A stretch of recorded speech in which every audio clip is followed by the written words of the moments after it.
ನಮಸ್ತೆ ಸ್ನೇಹಿತರೆ. ವೈಶಾಖ ಪುರಾಣ. ವೈಶಾಖ ಮಾಸದಲ್ಲಿ ಕೇಳಲೇಬೇಕಾದ ಕತೆ ವೈಶಾಖ ಪುರಾಣ. ಪರಮಾತ್ಮನು ಸಕಲ ಜೀವಿಗಳಲ್ಲೂ ನೆಲೆಸಿ ಅವರ ಜವಾಬ್ದಾರಿಯನ್ನು ಹೊತ್ತಿದ್ದಾನೆ. ಪಾಪ ಪುಣ್ಯಗಳು ಅವರಿಂದ ಸದಾ ನಡೆಯುತ್ತಿರುತ್ತವೆ.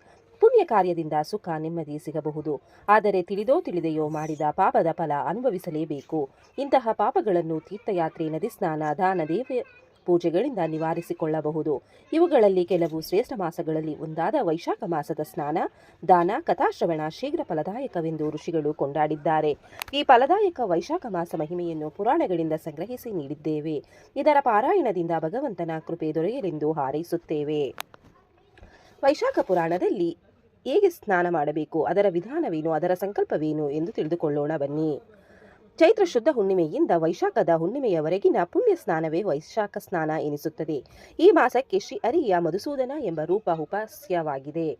ಈ ತಿಂಗಳಿನಲ್ಲಿ ಮಾಡುವ ಎಲ್ಲಾ ಸ್ನಾನ, ದಾನ, ಧರ್ಮಾದಿಗಳನ್ನು ಮಧುಸೂದನ ಪ್ರೀತ್ಯರ್ಥವಾಗಿಯೇ ಮಾಡಬೇಕು. ವೈಶಾಖ ಸ್ನಾನದಿಂದ ಆಯಾ ನದಿ ದೇವತೆಗಳು ತಾವು ಧನ್ಯರಾದವೆಂದು ತಿಳಿದು ತಮ್ಮ ಪುಣ್ಯ ಭಾಗವನ್ನು ಸ್ನಾನಕರ್ತರಿಗೆ ಕೊಡುತ್ತಾರೆ. ಸ್ನಾನ ಸಂಕಲ್ಪ. ಆಚಮನ. ಓಂ ಕೇಶವಾಯ ಸ್ವಾಹ, ನಾರಾಯಣಾಯ ಸ್ವಾಹ, ಮಾಧವಾಯ ಸ್ವಾಹ, ಗೋವಿಂದಾಯ ನಮಃ, ವಿಷ್ಣವೇ ನಮಃ, ಮಧುಸೂದನಾಯ ನಮಃ, ತ್ರಿವಿಕ್ರಮಾಯ ನಮಃ, ವಾಮನಾಯ ನಮಃ, ಶ್ರೀಧರಾಯ ನಮಃ, ಋಷಿಕೇಶಾಯ ನಮಃ, ಪದ್ಮನಾಭಾಯ ನಮಃ, ದಾಮೋದರಾಯ ನಮಃ, ಸಂಕರ್ಷಣಾಯ ನಮಃ, ವಾಸುದೇವಾಯ ನಮಃ, ಪ್ರದ್ಯುಮ್ನಾಯ ನಮಃ, ಅನಿರುದ್ಧಾಯ ನಮಃ, ಅಚ್ಯುತಾಯ ನಮಃ, ಜನಾರ್ದನಾಯ ನಮಃ, ಉಪೇಂದ್ರಾಯ ನಮಃ, ಅರಹೇ ನಮಃ, ಶ್ರೀಕೃಷ್ಣಾಯ ನಮಃ. ಘಂಟಾನಾದ. ಆಗಮಾರ್ಥಂತು ದೇವಾನಂ ಗಮನಾರ್ಥಂತಂ ರಾಕ್ಷಸಂ ಕೂರ್ವೆ ಘಂಟಾರವಂ ತತ್ರ ದೇವತಾಹ್ವಾನ ಲಾಂಛನಂ ಇತಿ ಘಂಟಾನಾದಂ ಕೃತ್ವಾ. ಪ್ರಾಣಾಯಾಮ. ಓಂ ಪ್ರಣವಸ್ಯ ಪರಬ್ರಹ್ಮ ಋಷಿಃ ಪರಮಾತ್ಮ ದೇವತಾ ದೇವಿ ಗಾಯತ್ರಿ ಛಂದಃ ಪ್ರಾಣಾಯಾಮೇ ವಿನಿಯೋಗಃ.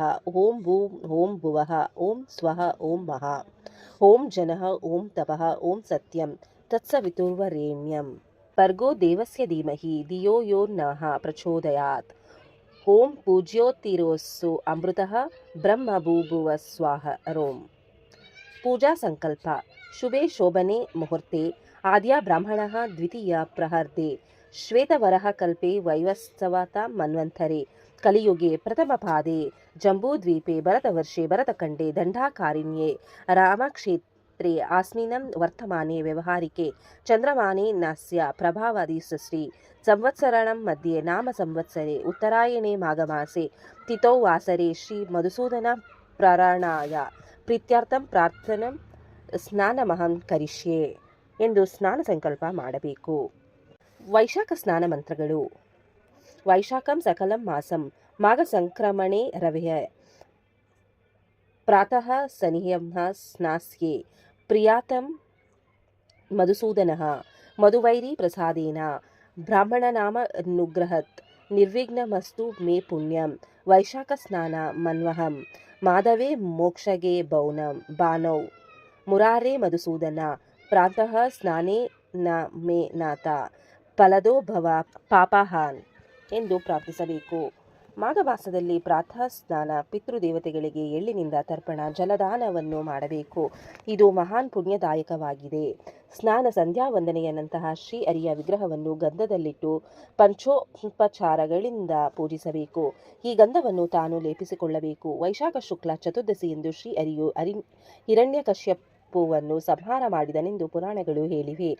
ಆ ದಿನವನ್ನು ಶ್ರೀ ನರಸಿಂಹ ಜಯಂತಿ ಎಂದು ಆಚರಿಸುತ್ತಾರೆ. ಆ ದಿನ ನರಸಿಂಹ ದೇವರನ್ನು ಪೂಜಿಸಬೇಕು. ಸತ್ಯಂ ವಿಧಾತುಂ ನಿಜಭೃತ್ಯು ಭಾಷಿತಂ ವ್ಯಾಪ್ತಿಂ ಚ ಭೂತೇಶ್ವಕಿಲೇಶು ಚಾತ್ಮನಃ. ವೈಶಾಖ ಮಾಸದ ದ್ವಾದಶಿ ದಿನ ಪೂಜೆ ಪಾರಾಯಣೆ ಭೋಜನ ಮುಗಿಸಿ ಸಂಜೆ ದೇವರಿಗೆ ಮಂಗಳಾರತಿ ಪೂಜೆ ಮಾಡಿ ಗಂಧೋದಕದಿಂದ ಅರ್ಚಿಸಬೇಕು.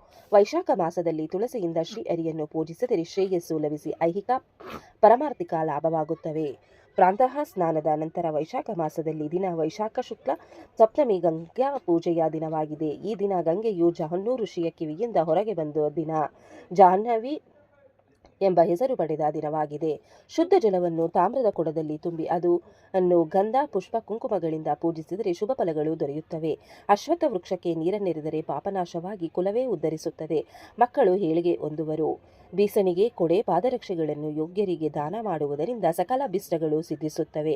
ವೈಶಾಖ ಮಾಸದಲ್ಲಿ ಶುಕ್ಲ ಪಕ್ಷದ ತದಿಗೆ ದಿನವನ್ನು ಅಕ್ಷಯ ತೃತೀಯ ಎನ್ನುತ್ತಾರೆ. ಇದನ್ನೇ ಪರಶುರಾಮ ಜಯಂತಿ ಎಂದು ಹೇಳುವರು.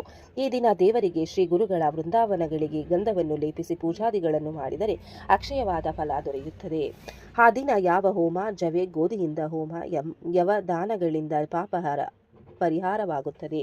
ಪರಶುರಾಮನು ದುಷ್ಟ ಕ್ಷತ್ರಿಯರನ್ನು ಸಂಹರಿಸಿದಾಗ ಕೋಪ ಶಮನವಾಗಲು ಶ್ರೀಗಂಧ ಲೇಪನ ಸಾಂಕೇತಿಕವಾಗಿ ಪುಣ್ಯದಾಯಕವಾಗಿದೆ. ಅಕ್ಷಯ ತೃತೀಯ ದಿನ ಆರಂಭಿಸಿದ ಯಾವುದೇ ಕೆಲಸವು ಶುಭ, ಲಾಭ, ಜಯಪ್ರದವಾಗಿರುತ್ತದೆ.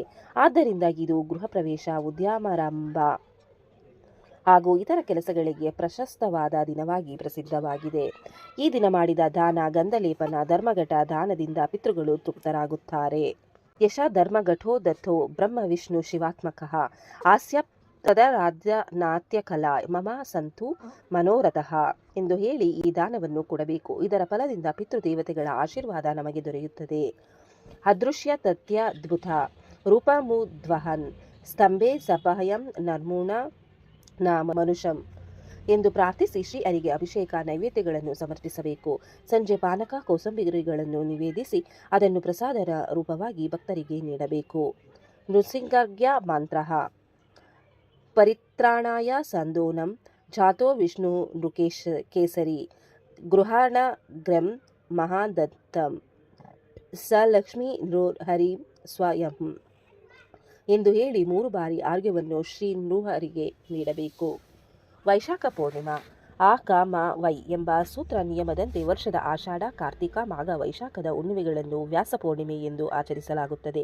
ಈ ದಿನ ಅಧ್ಯಯನ ಗ್ರಂಥಗಳ ಪೂಜೆ, ವೇದವ್ಯಾಸ ರೂಪದ ಶ್ರೀಹರಿಯ ಪೂಜೆಯನ್ನು ಮಾಡಬೇಕು. ವ್ಯಾಸ ಪೌರ್ಣಿಮೆಯ ಈ ಪರ್ವದಿನದಂದು ತಿಲಹೋಮ, ದೀಪದಾನ, ಪಿತೃತರ್ಪಣಗಳನ್ನು ಮಾಡಿದರೆ ವಿದ್ಯಾ ಸಿದ್ಧಿಯಾಗುತ್ತದೆ. ವೈಶಾಖದ ಹುಣ್ಣಿಮೆಯೆಂದು ಬ್ರಹ್ಮದೇವನು ಎಳ್ಳನ್ನು ಸೃಜಿಸಿದನಂತೆ. ಆದ್ದರಿಂದಲೇ ಈ ದಿನ ತಿಲಸ್ನಾನ, ತಿಲಹೋಮಗಳಿಗೆ ಅನಂತ ಫಲವಿದೆ.